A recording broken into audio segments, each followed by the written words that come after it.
大家好，今日係2024年嘅11月21日啊！講下啲經濟史先。1967年嘅時候咧，中國咧就發生咗文化大革命不久。咁啊，當時咧全國咧就係即係紅衛兵啦，一片紅嘅。咁啊喺香港咧有啲極左人士咧就要呼應文化大革命，造成事實，希望咧透過罷工同埋暴動咧去造成香港嘅混亂，所謂反英抗殖嘅運動。然後咧就係造成一個既定嘅事實，希望香港可以提早回歸啦。咁啊，所以嗰陣時咧就係有所謂嘅6·7暴動嘅發生啦，喺香港周圍放土製炸彈，炸死細路仔啊，以及咧去呢個嘅謀殺咧一啲嘅異見人士。咁所以6·7暴動咧就搞到人心惶惶啦。咁當然啦，6·7暴動嘅爆發咧，其實好快咧就俾周恩來壓制咗，因為呢個同咧毛澤東、周恩來咧主張長期利用香港、充分利用香港嘅戰略咧係唔一樣嘅。因為如果冇咗香港咧，即係作為一個國際禁運、貿易禁運嘅國家咧，就少咗個窗口啊！好多嘅外國嘅商品，甚至乎軍火都要借香港呢個自由港咧運入去噶嘛。再加上我哋嘅父祖輩咧，就喺大躍進時期啊，以及之後咧就長期咧就寄錢、寄糧食、寄衣物俾呢個大陸嘅親戚去救援咗至少廣東省啊、福建省無數人啊係免於餓死嘅情況啊。咁所以咧長期充分利用香港咧就係即係呢個北京嘅一個主旨。咁但係香港嘅左派就唔係咁諗噶嘛，佢哋梗係希望可以呼應文化大革命，搞暴動搞呢個沙頭角搞呢個嘅中環啊、天星碼頭嘅暴動啊，然後咧就係造成時勢啊嘛，增加自己嘅影響力啊嘛。咁但係咧喺呢個時候咧，香港本地一啲華商就係因為50-60年代咧，佢哋咧就發咗達。發咗啲小達，點解呢？就係因為咧歐美咧好多訂單咧就去香港度做，香港成為咗代工廠喎。因為喺上海本來好多嘅工廠就係遇到呢個49年嘅赤化，佢哋咧就遷移咗嚟香港，帶咗機器啊，帶咗技術，帶咗人才嚟香港，所以香港喺50-60年代咧就成為咗世界咧一個矚目嘅代工工場啊！咁歐美咧因為佢哋嘅人力成本啦，而且咧土地成本啊各方面都貴過香港，咁所以香港咧就利用勞動密集，就喺嗰陣時咧就成為咗工業中心啊，一個世界工業中心，小彈丸之地。亞洲4小龍都係咁樣崛起嘅，韓國啊、台灣以及呢個嘅香港咧都係如此崛起嘅，都係做一啲西方嘅代工，再加上一啲本土嘅品牌啦，韓國就有一啲本土嘅品牌崛起。咁啊，香港咧主要做代工，咁啊李嘉誠就穿膠花賺到錢啦。去到67年嘅時候，李嘉誠呢啲咧本地嘅華商咧就係乘機買入咗好多土地，亦都買咗啲舊樓，咁重建也好啊，或者係做炒賣收租也好，咁咧就係成為咗咧華商崛起嘅第一個契機，就係6·7暴動。第二個契機咧就係70年代後期啦，就係因為英商咧要即係考慮到99年租約即將到期嘅情況，就有唔少英商咧意圖咧喺香港撤離喎，咁所以咧賣咗好多物業咧，同埋佢哋嘅公司俾華商，譬如話咧長江集團咧就收購咗呢個嘅黃埔集團、和記集團啦，以及咧利用佢哋原本嘅碼頭土地去興建房地產項目即係而家嘅黃埔花園就係咁樣嚟嘅，海怡半島咧就係咁樣喺英商手上咧收購而嚟噶嘛，咁所以咧喺嗰個時候咧華商咧就進一步發達啦，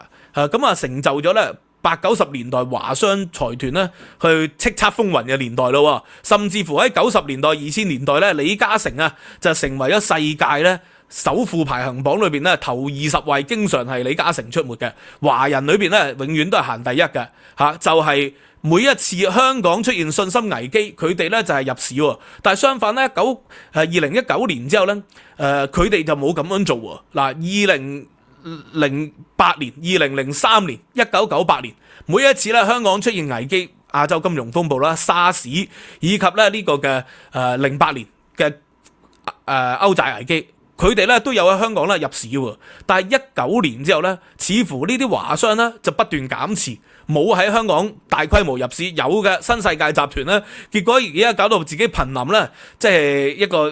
嚴重嘅債務危機啦。主席都要下台咯。咁但係咧，與此同時咧，有一啲人咧就係唱好香港喎。喺19年之後，其中一個咧就係紀惠集團啦。紀惠集團咧，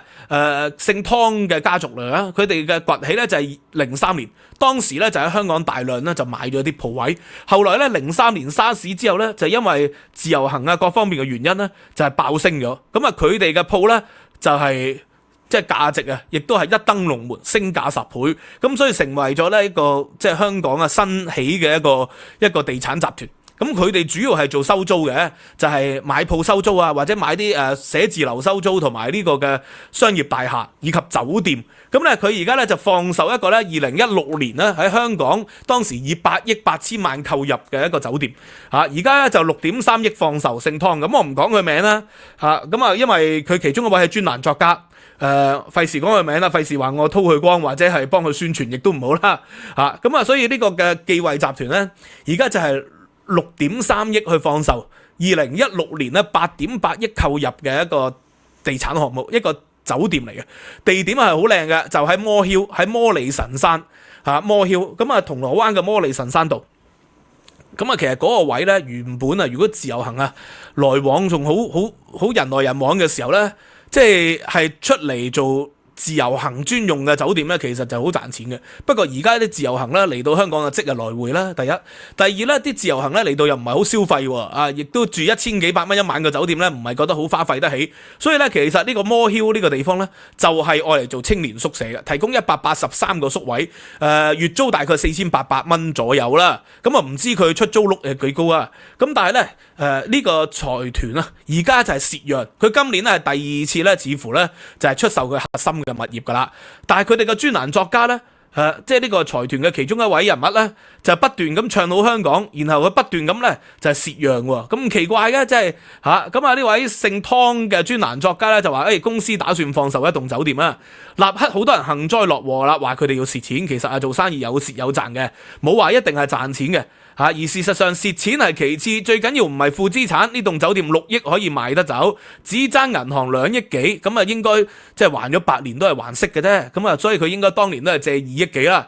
有3億幾可以攞翻但係問題而家係6億3啦，係放售咗，銀行估值係6億3左右啦。咁但係唔一定係6億3成交到喎，可能有人還價5億8啦、5億9啦。咁睇下佢哋接唔接受啦，到時係。所以咧，佢話收租咧，亦都收10年，其實冇噶，因為8年嘅啫，最後打個和。咁到底係咪打個和咧？我同佢計算一下。嗱，咁啊呢個咧租金收入咧，由於咧佢就大概收4800蚊租，咁啊183個宿位。我假設佢所有都租得出啦，佢一年咧都係收到1000萬鬆少少嘅租啫，一年都係收1000萬鬆少少嘅租喎，收咗8年都係收8000幾萬，收咗8000幾萬，但係呢8年嘅利息咧，我當佢年息4.5厘，都7200萬，即係咧佢嘅租咧係僅僅咧夠係打和咗佢嘅呢個嘅利息支出啫，但係仲未計佢營運成本嘅喎，你仲要燈油火蠟噶嘛，你仲要人工噶嘛，仲要去請人去管理嗰個青年宿舍噶嘛，個酒店要出租啊，要各方面啊，仲有空置率啊、維修啊各方面喎，所以咧純粹係睇呢個嘅租金收入咧係不足以咧。即使佢100% 租出，不足以係抵消咧佢8年嘅利息支出嘅。仲有當年購入嘅時候咧，印花稅3700幾萬，而家咧佢嘅估值咧就係跌咗28.4%，咁啊蝕大本嘅。咁但係做生意真係有蝕有賺嘅，所以我唔應該係嘲笑佢嘅因為喂人哋起碼有幾億可以袋翻落袋啊，蝕極都仲有幾億本金可以袋翻收翻啊，係咪啊？幾多人係冇啊？所以你冇理由咧係一啲冇錢嘅人咧蝕。笑一啲有錢嘅人咧，蝕幾千萬、蝕幾億，咁啊冇乜理由㗎。咁但係咧呢個就說明到個道理，即係你不斷唱好香港啦，但係喺19年之後，香港就唔似得6、7年或者係70年代尾至到80年代初中英談判嘅時期，信心暴跌而有好多人嚟入市喎。冇香港冇出現咗呢一個局面喎。即使最睇好香港地產嘅紀惠集團湯氏家族都冇咁做，甚至乎大陸呢，成日話要支援香港，大陸嘅國有企業不斷喺香港套現喎，大陸嘅財團喺香港都套現，大陸嘅富豪喺香港都套現，大陸嘅財團冇嚟香港睇好香港。香港本地嘅財團冇睇好香港，喂，外國嘅財團不斷喺香港賣地賣樓撤資呢個甚至乎美國嘅領事館都要賣，最後賣唔成啦。咁所以呢個呢，就係從經濟史嘅角度，今次19年以嚟嘅香港信心危機就並冇好似6、7年以後咁樣，亦都冇好似呢70、80年代中英談判嘅時期好多人趁低吸納，反而咧能夠走嘅就走啦。咁其中咧仲有另外一單新聞咧，就係一個名人啦。呢個名人咧就係都好低調嘅嚇。以前咧上過大陸嗰啲節目咧，亦都俾人笑話，喂，你做咗影帝啊，淨係得一層樓。咁咧張家輝咧就係中半山有個4房單位咧嚇，咁就係即係放盤啦。咁佢喺2017年咧就以1.3億咧就買入嘅呢個豪宅。曾經咧20年咧就放2億，結果當然係放唔出啦。20年嘅時候香港地產仲係即係未開始嚴重下跌嘅時候啊。香港地產嚴重下跌應該就係21年嘅年中開始就嚴重下跌嘅嚇。咁當時係正值呢個 COVID-19。咁23年嘅5月封盤又唔賣，而家咧再次咧就拎翻出嚟賣，咧就比當年咧係只高400萬。咁但係如果只高400萬，當然佢賺咗租或者賺咗住嚇。咁但係佢而家都未賣出噶嘛，都係嗰句啦，你就賣得出咧先至當係嘅。咁而家佢未賣出嘅，都願意咧係打和啦，即係打和400萬。咁當然你就係要付出咗一筆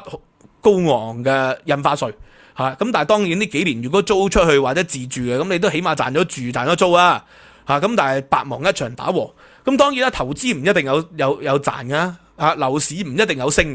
嘅，樓市有升有跌係好正常。香港歷次經歷過樓市起跌，但係我今次嘅觀察就話咧，主要係每一次香港歷次嘅大跌，都有唔少人咧係趁低吸納，而最後咧係成功即係成為咗一個大財團，甚至乎咧大財團咧之後。佢哋成為咗大財團之後啦，再喺香港嘅危機嘅時候，98年啦、03年啦、08年啦，再趁低吸納，然後再擴大自己嘅版圖。但係喺19年之後呢，就係無論係4大地產商或者香港其他地產商，甚至乎最睇好香港嘅紀惠集團，喺24年嘅時候呢，都唔係即係再大舉入市啦。反而咧仲係不斷咁蝕讓，咁因為紀惠集團咧，佢之前接咗阿成哥長江中心嗰啲蟹貨，嗰啲又蝕得好慘啊嘛嚇，由3萬幾蚊尺咧就係而家跌到得翻萬幾蚊尺，咁佢哋就好慘，所以咧就有準備被 call 窿嘅準備，所以啦，姓湯嗰位專欄作家博士咧就話留翻啲現金咧係應付銀行 call 窿，呢個都係集團咧無可奈何嘅做法。咁但係咧呢個就説明咗我幾年前講啦，有啲人話喂，我成日講心存僥倖係嚇啲人。搞到好多人嚟移民嚟英國捱苦，咁我長期強調唔好心存僥倖。下一句就係人唔走錢要走咁如果湯博士咧就係幾年前咧就係走緊啲貨唔去接阿成哥同阿成哥對賭，咁佢今天咧亦都唔需要咧係套現嚟等 call 窿喎。當然即係佢而家 call 極窿咧，或者係套現極啦，人哋有8億身家，我哋冇條件去笑佢嘅只係解釋俾大家聽，今次香港嘅信心危機同67年唔同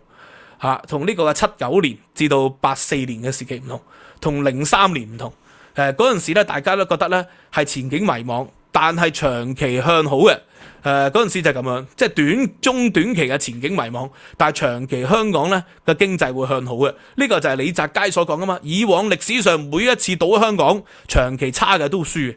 咁所以佢哋咧就每一次都入市，但係今次19年至到24年咧，似乎咧大家睇到短期係差嘅，中期都係差，長期咧都係唔明朗，因為就係我所講嘅過三關。香港第一關就係國安法23條，而家已經係即係消化咗啦結果呢幾年香港嘅樓股大跌，資產大跌，各方面大跌。第二關就係台海嘅戰爭而家仲加埋烏克蘭各方面咁烏克蘭同埋台海應該係息息相關嘅，因為如果烏克蘭嘅戰爭咧打得如火如荼咧，中國落咗水啦，台海嘅戰爭嘅風險亦都增加。第三關咧就係即係習近平嘅大棋呢個嘅國進民退大灣區嘅計劃以及呢個嘅共同富裕咁呢個咧就係佢長期嘅宏圖嚟嘅。香港過得一關，過唔過到第二、第三關呢？呢個呢就係我所謂人唔走，錢都走。而家紀惠集團呢，佢哋唔知有冇阿湯博士聽下我嘅見解啦有不妨切磋一下啦。OK， 佢6億3呢，即係我睇到佢放呢，我都覺得太貴。即係如果俾我接，我有意接嘅。6億3講完我就接唔氣啦。如果6億3 won 或者 yen 咧，我就有興趣。如果阿湯博士聽到之後，你不妨聯絡我。如果你覺得6億3 yen 係有可以有興趣有誠意，我哋都可以傾傾嘅，可以加多少都得嘅，加翻1-2千萬 yen 我都可以考慮嘅。OK， 今日講到呢度啦，希望大家 like、subscribe、share。收費平台 Patreon 咧就有呢個嘅參考資料啦。我講嘅嘢嘅文字版同埋獨家嘅課堂，希望大家可以支持啦。